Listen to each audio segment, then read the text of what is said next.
인생을 광야 학교라는 표현으로 설명하는 것을 종종 들어보셨을 것입니다.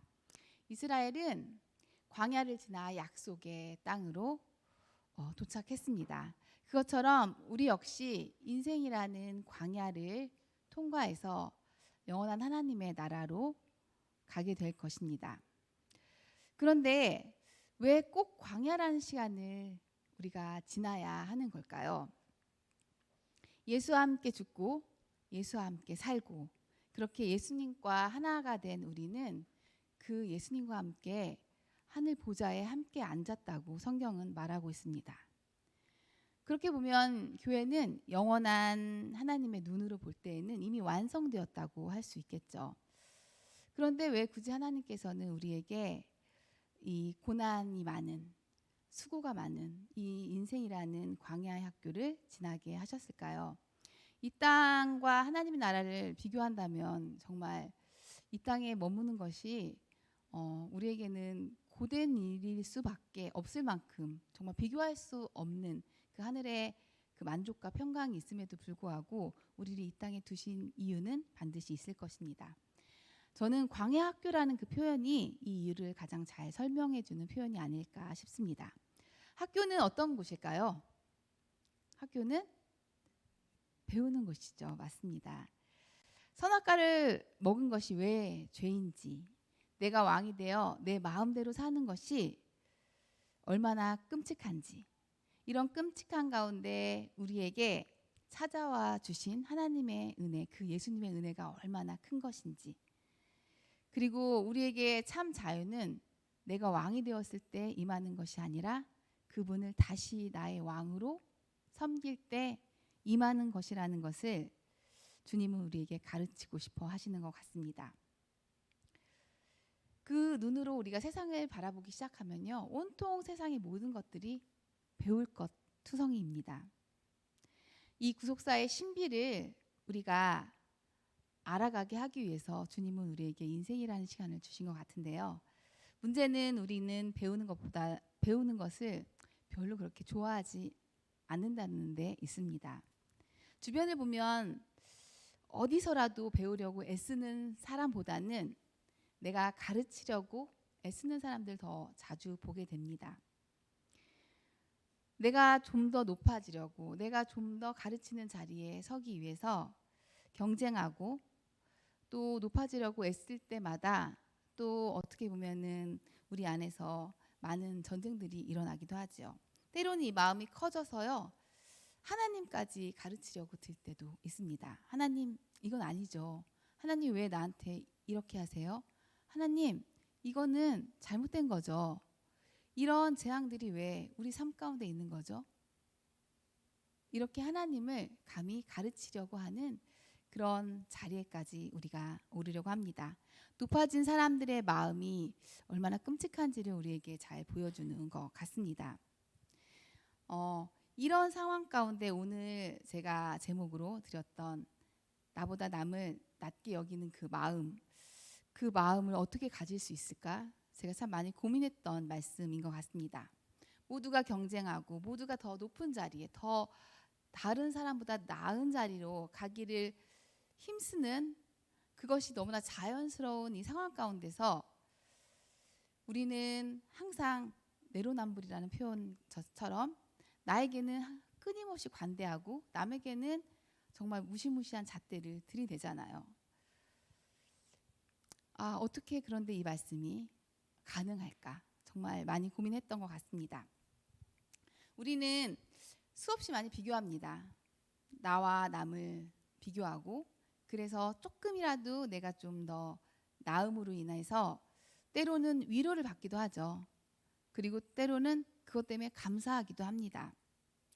너무너무 쉽게 그렇게 하는 것 같아요. 하지만 막상 그 쉽게 비교하면서 위로받기도 하고 감사하기도 하지만 반대의 상황이 됐을 때 누군가 나를 비교하고 나와 뭔가를 재면서 위로를 받는다는 생각을 할 때는 그렇게 기분이 좋은 것 같지는 않아요. 제가 고등학교 때 있었던 일입니다. 실제 있었던 일인데요. 제가 친구 집에 놀러 가서요, 친구의 일기장을 보면 안 되죠. 네, 근데 정말 보고 싶어요. 그렇죠? 그래서 일기장을 펼쳐봤습니다. 친구 몰래. 그런데 거기에 정말 저에 대한 이야기가 나와 있었어요. 얼마나 두근거리면서 봤겠습니까? 뭐 이렇고 얘는 이렇고 저렇고 막 이런 얘기들이 많이 적혀 있었는데요. 사실 그 모든 내용들이 희미해요. 너무 제 마음에 박혔던 말이 있어가지고 위에 건 다 잊어버렸고요. 이런저런 이야기 써놓고 마지막에 이렇게 써놨더라고요. 넌 못생겼지만 좋은 친구야. 이런 내용이었어요. 제가요. 와, 어떻게 이렇게 쓸 수가 있지? 아, 얘가 나를 좋아하는 줄 알았는데 저는 그 친구가 저를 엄청 좋아하는 줄 알았거든요. 그래서 그 친구가 먼저 저한테 친구하자고 그랬고, 그리고 저에게 잘해줬기 때문에 제가 되게 고마워하는 마음과 함께 그 친구를 많이 좋아했어요.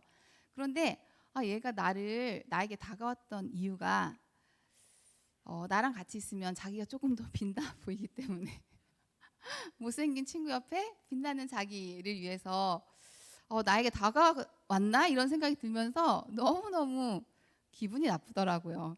너무 기분이 나빠서 울었어요, 제가. 그 정도로 기분이 나빴던 기억이 아직도 선명합니다. 그런데요, 저 역시 그 친구의 모습이 제 안에도 있더라고요. 누군가와 나를 비교하면서 그래도 내가 저 사람보단 낫지. 이렇게 비열한 위로를 받기도 하고 비열한 감사를 종종 때론 많이 하기도 합니다. 그런 저를 향해서 던져지는 이 말씀, 각각 자기보다 남을 낮게 여기라는 말씀이요, 참 많은 생각을 하게 했던 것 같습니다. 나와 남을 같게 여기는 것도 힘든 것 같은데 나와 남을 비교할 때 오히려 그 사람을 더 이렇게가 아니라 이렇게 낮게 여기라는 이 말씀이 가능할까? 때로는 노력도 했어요. 제가 저희 기도 제목 중에 하나가 착한 사람이 되게 해주세요라는 기도 제목이 있었어요. 사람을 귀하게 여기고 더 잘하고 좋은 사람이 되게 해달라는 그 기도 제목을 가지고 노력도 많이 했습니다.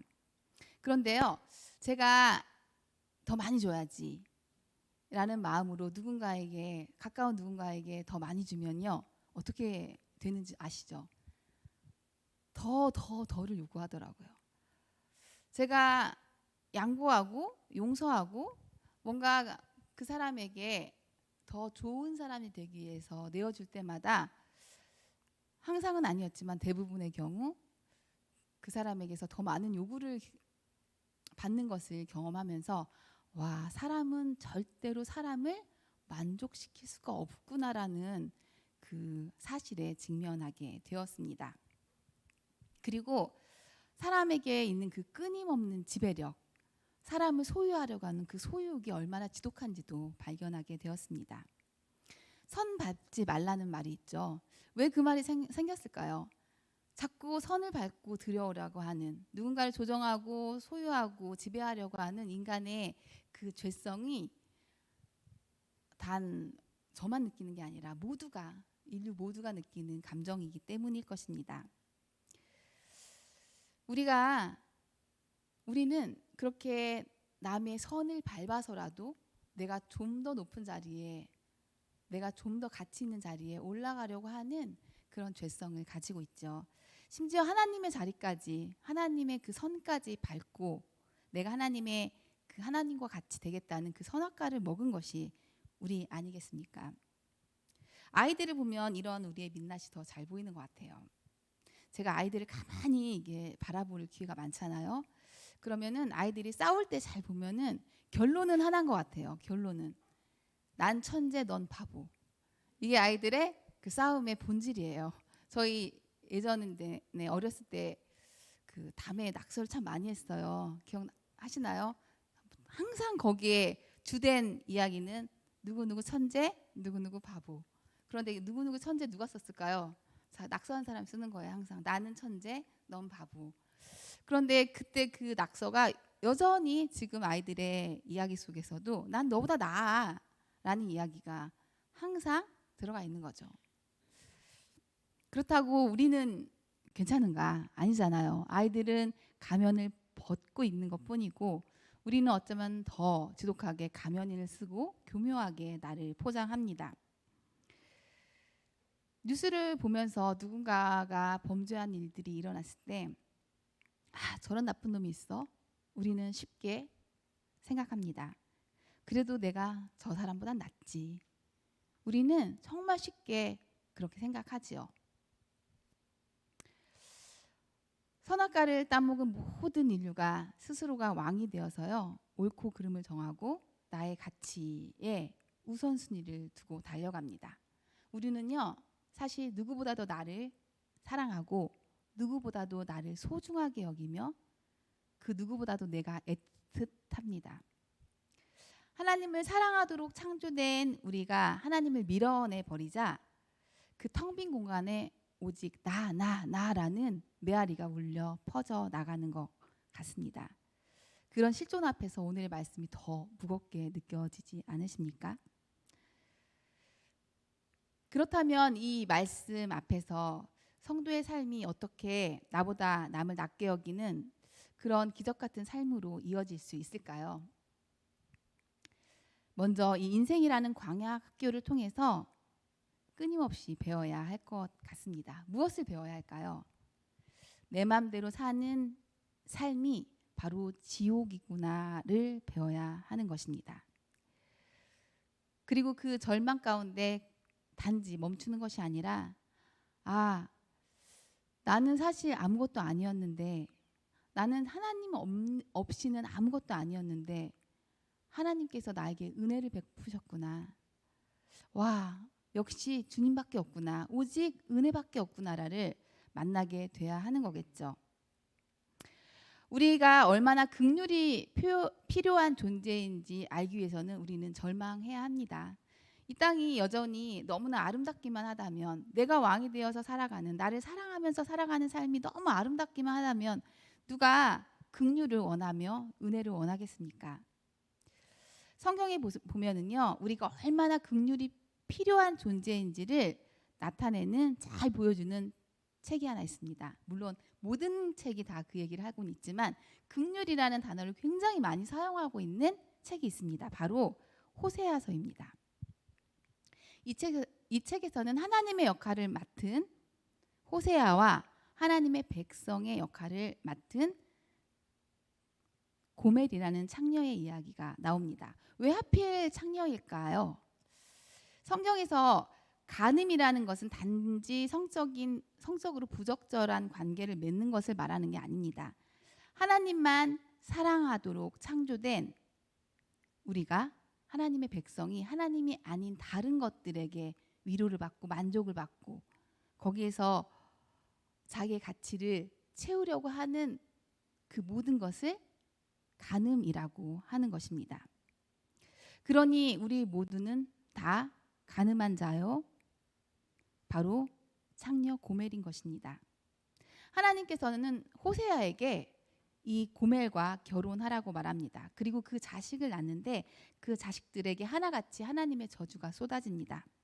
이것은 하나님을 신뢰하지 않는 이스라엘, 하나님도 믿고 다른 우상들도 믿는, 그렇게 양다리를 걸치고 간음하는 이스라엘의 운명이라는 것입니다. 우리와 너무나 똑같지 않나요? 우리는 모두 하나님을 사랑한다고 말합니다. 하지만 우리가 정말 하나님을 전적으로 신뢰하고 있습니까? 우리는 하나님도 믿고 또 다른 것도 구하고 추구하며 나 자신을 믿고 내 자신을 또 높이기 위해서 여전히 노력하고 있는, 나라는 우상을 섬기고 있는 우상 숭배자들입니다. 호세아 2장으로 가면요, 이런 자에게 부어지는 저주가 더 자세하게 그려져 있습니다. 2장 2절부터 4절까지의 말씀을 함께 읽어보겠습니다. 너희 어미와 쟁론하고 쟁론하라. 그는 내 아내가 아니요 나는 그의 남편이 아니라. 그가 그의 얼굴에서 음란을 제하게 하고 그 유방 사이에서 음행을 제하게 하라. 그렇지 아니하면 내가 그를 벌거벗겨서 그 나던 날과 같게 할 것이요 그로 광야같이 되게 하며 마른 땅같이 되게 하며 목말라 죽게 할 것이며 내가 그 자녀를 긍휼히 여기지 아니하리니 이는 저희가 음란한 자식들임이니라. 바로 이게 이스라엘, 영적인 우리를 이야기하고 있는 것입니다. 하나님이 누구인지 알지 못하고 그분이 주신 것을 다른 남자가, 다른 정부가 준 것이라고 알고 있는 자들. 어쩌면 우리는 하나님께서 우리에게 주신 것들을 다 하나님이 주셨다라고 믿기보다는 그건 내가 열심히 해서 얻은 거지. 그건 나의 의지, 내가 뭔가 특별했던 거지라고 쉽게 생각하지는 않습니까? 그것을 성경은 지금 우상 숭배라고 말하고 있는 것입니다. 그런데요, 곰곰이 생각해 보세요. 우리의 인생에서 하나님이 개입하지 않으셨다면 지금의 내가 존재할 수 있을까요? 이집트의 왕자였던 모세와 바로의 인생이 두 갈래 길로 갈리게 된 것은 그 둘이 뭔가 특별히 그 성정이 다르고 누가 선하고 누군가 더 멋지고가 아니라 그들이 뭔가 탁월한 다름이 있어서가 아니라는 것을 여러분은 아시고 계신가요? 단지 그 둘의 차이가 있다면 모세의 인생에 하나님이 개입하셨고 바로의 인생을 하나님께서 그냥 내버려 두셨다는 차이일 것입니다. 그렇다면 우리가 이 자리에 성도라는 이름으로 서 있을 수 있는 것은 100% 누구의 은혜라는 뜻일까요? 하나님의 은혜인 거죠. 하나님께서 우리의 삶에, 성도의 삶에 끊임없이 개입하고 계시기 때문에 우리는 지금 이 자리에서 하나님을 예배하고 있는 것입니다. 그런데 우리가 그 은혜를 다른 곳에서 찾고 나의 어떠함과 나의 특별함과 나의 정말 그 노력에서 찾는다면 그것은 바로 우리가 그 은혜를 모른다는 뜻일 것입니다. 그래서요, 구원은 하나님의 그 긍휼을 받을 수 없는 그 자리에서, 용서받을 수 없는 그 고멜의 자리에서 하나님의 그 특별한 은혜가 부어져서 하나님의 신부로 일어서는 그 모든 일을 구원이라고 하는 것입니다. 사실 자격이 없었어요. 우리 모두가 고멜이었어요. 그런데 하나님께서는 설명할 수 없는 은혜로 우리에게 말씀하십니다. 호세아 11장 8절 말씀인데요. 우리 같이 한번 읽어보겠습니다. 에브라임이여 내가 어찌 너를 놓겠느냐, 이스라엘이여 내가 어찌 너를 버리겠느냐, 내가 어찌 너를 아드마같이 놓겠느냐, 어찌 너를 스보임같이 두겠느냐, 내 마음이 내 속에서 돌이키어 나의 긍휼이 온전히 불붙듯 하도다. 나의 긍휼이 불붙듯 한다고 주님께서 지금 말씀하십니다. 이것은 설명할 수 없는 하나님의 은혜입니다. 정말 고멜이 뭔가 특별히 잘해서 지금 호세아의 신부가 된 게 아니라는 것을 우리는 기억해야 합니다. 고멜은요, 사실 끝까지 자기 마음대로 살았습니다. 그게 그 자기 마음대로 하는 그 삶이 자기의 행복을 줄 거라고 믿었던 것 같아요. 이 남자가 날 채워줄 거야. 아니야, 저 남자가 날 채워줄 거야. 그래, 나에게 잠시 만족을 주는 그들을 향해서 그 행복을 얻을 수 있을 거라고 믿었던 것 같습니다. 그런데 그 우상들이, 그 남편들이, 그 정부들이 고멜에게 행복을 주었습니까? 고멜은 끝까지 우상을 쫓다가 결국에는 만신창이가 되어서 노예시장에 팔리게 됩니다. 내가 왕이 되어서 내 마음대로 살았더니 그 결과가 지옥임을 경험하게 된 것이죠. 이제 가장 헐값에 팔려서 짐승처럼 취급받다가 죽는 것이 고멜의 운명이 되었습니다. 그렇게 벌거벗겨진 채로 그렇게 끈에 묶여서 그렇게 노예시장 한 복판에 서 있는 고멜에게 누가 찾아가죠? 호세아가 찾아갑니다. 호세아는요, 은 5과 보리 1호멜 반을 가지고 갑니다. 그런데요, 보리 1호멜 반이 그때 당시로 은 15개를 의미하거든요. 그러면 지금 호세아는 은 몇 개를 가지고 간 걸까요? 너무 쉬운 수학 문제인가요? 네, 은 30개를 가지고 간 거죠. 자, 은 30개 하면 떠오르는 게 있으십니까? 우리 예수님이 얼마에 팔렸죠? 은 30개에 팔렸죠. 지금 성경은 무슨 이야기를 하고 있는 건가요?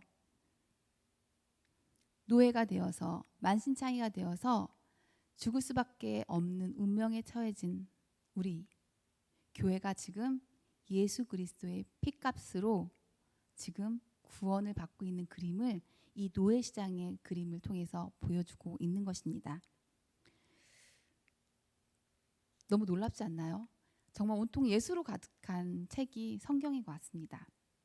먼지와 같이 정말 죽은 흙덩이와 같이 정말 아무것도 아닌 존재가 된 고멜, 그 우리를 주님께서는 그리스도의 값을 지불하고 기필코 기억고 사시는 것입니다.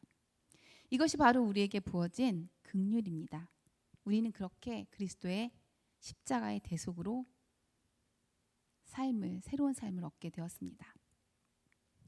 이 긍휼을 받은 사람들, 이 긍휼을 아는 사람들은 어떻게 될까요? 아, 하나님의 긍휼이 아니면 나는 아무것도 아니구나. 이것을 깨닫는 사람은 누군가를 향해서 내가 저 사람보다 낫지 라고 말할 수 있을까요? 오히려 왜 나입니까 주님? 왜 나에게 이런 은혜를 부으십니까? 라는 고백을 하지 않을까요? 그래서 오히려 그 누군가를 향해 미안한 마음이 드는 게 성도의 모습이어야 되지 않을까요? 제가 예전에 세월의 사건 때 살아남은 한 고등학생의 이야기를 들은 적이 있습니다. 구조 과정을 통해서 그래서 허리를 다쳐서 병원에 입원하게 됐는데 치료를 더 받아야 됨에도 불구하고 급히 퇴원을 하려고 하자 기자가 물었대요. 왜 더 치료를 받지 벌써 퇴원을 하느냐. 그 질문 앞에서 그 아이가 이렇게 대답했대요. 너무 미안해서요. 친구들한테 너무 미안해서 더 있을 수가 없어요. 저는 그 이야기를 들으면서 이게 성도가 이 세상을 살아가면서 느껴야 되는 고백이 되어야 되지 않을까라는 생각을 했습니다. 하나님의 은혜를 받으셨습니까? 나 같은 죄인에게 부어진 그 긍휼에 놀라셨습니까?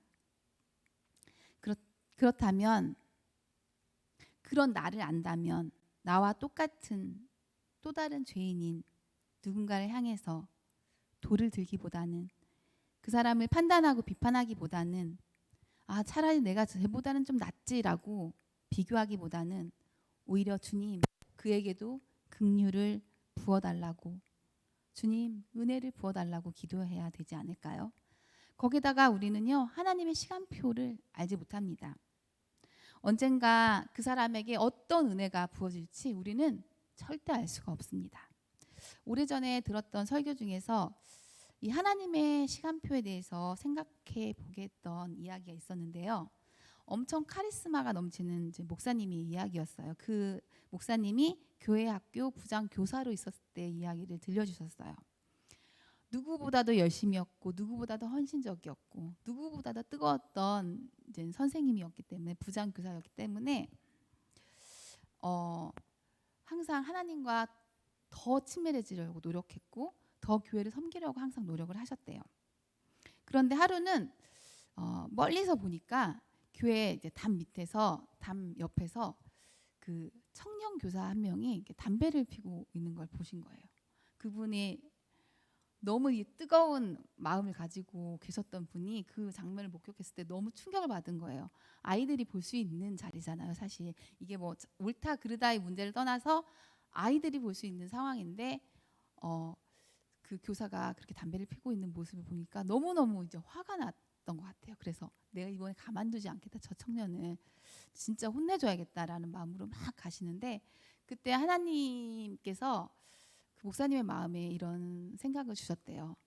얘야, 만약 저 아이의 인생 가운데 지금이 정말 가장 힘들고 어려운 때라면 네가 이렇게 화를 내고 그렇게 정죄하는 게 너는 합당하다고 생각하느냐라는 질문이었대요. 곰곰이 생각해 보니까요. 아니죠 주님, 그건 아니죠 라는 대답밖에 나오지가 않더래요. 우리는 누군가의 인생이 지금 어떤 시간표에 어떤 시간표대로 움직이고 있는지, 그리고 그 사람의 인생 가운데 지금이 가장 어렵고 곤고한 때인지 아닌지조차도 알 수 없는 참 유한한 존재입니다. 그런데 누군가를 볼 때 왜 저 사람은 저래? 아, 차라리 내가 낫지. 아, 저 사람 정말 못났다 라고 말을 한다면 우리는 하나님의 주권, 하나님의 시간표를 인정하지 않는 셈이 되는 것 같습니다. 주님을 신뢰하다 보면은요, 아, 나도 지금 배우고 있는 중이지. 저 사람도 지금 배우고 있는 중이지. 그래, 저 사람도 배우고 나도 배우고. 하나님은 우리 인생 가운데 정말 부지런히 정말 열심히 일하고 계시구나를 인정하게 됩니다. 우리는요, 이것을 매 순간마다, 우리 인생이라는 매 순간마다 배우면서 살아야 될 것입니다. 그걸 자꾸 놓치면요, 나한테 집중하는 것 같아요. 하나님의 시간, 하나님의 그 뜻에 집중을 못하고 나한테 자꾸 집중을 하면 또 일어나는 일이 있죠. 나한테 집중할 때마다 화가 나죠. 내 맘대로 안 되면 화가 나요. 저도 제가 분노를 표출하는 그런 타이밍들을 유심히 바라보면요, 저를 굉장히 집중할 때더라고요. 나는 편하게 있고 싶은데 왜 나를 방해해? 나는 이 상황이 싫은데 왜 이 상황을 만들어? 항상 그 타이밍에 보면 제가요, 이따만해져 있어요. 그리고 주님은 온데간데가 없더라고요. 아, 그럴 때마다 또 들키죠. 아, 정말 주님, 저는 왜 이렇게 저를 사랑하는 걸까요? 왜 나를 이렇게 사랑할까요? 정말 나를 사랑하는 게 지옥이네요. 이걸 느끼게 되는 것 같습니다. 그렇다고 아, 난 죄인 중에 괴수야. 난 안 돼. 난 못났어. 이렇게 자괴감에 빠지라는 뜻이 절대 아닙니다. 우리는요, 얼마나 교묘한지 모릅니다. 우리의 자기 사랑이 얼마나 큰지 몰라요. 그래서 나는 죄인 중에 괴수라는 고백을 하면서조차 아, 나는 이런 고백을 할 수 있을 정도로 성장했구나. 아, 나는 이런 고백을 할 만큼 겸손하구라는 그런 착각, 누군가의 존경까지도 받아낼 수 있는 존재가 바로 우리입니다. 하나님 속지 않으시죠? 사실 기독교는요, 나에게 집중하는 종교가 아닙니다.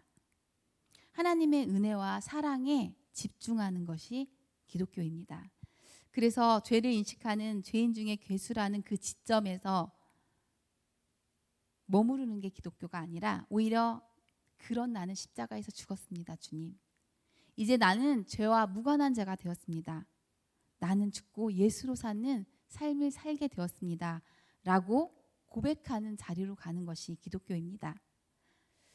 하나님은요, 이렇게 인생을 통해서요, 이 놀라운 구속사의 여정을 우리에게 끊임없이 가르치고 계십니다. 노예에서 자유자로, 창녀에서 그리스도의 신부로, 죄인에서 죄와 상관없는 자로 만들어 가시는 이 광야학교에서 우리가 매일매일 배우면서 나보다 남을 낮게 여기는 것이 저절로 되어지는 그런 놀라운 은혜를 모두 누리시는 우리 사랑하는 성도님들 모두가 되셨으면 좋겠습니다.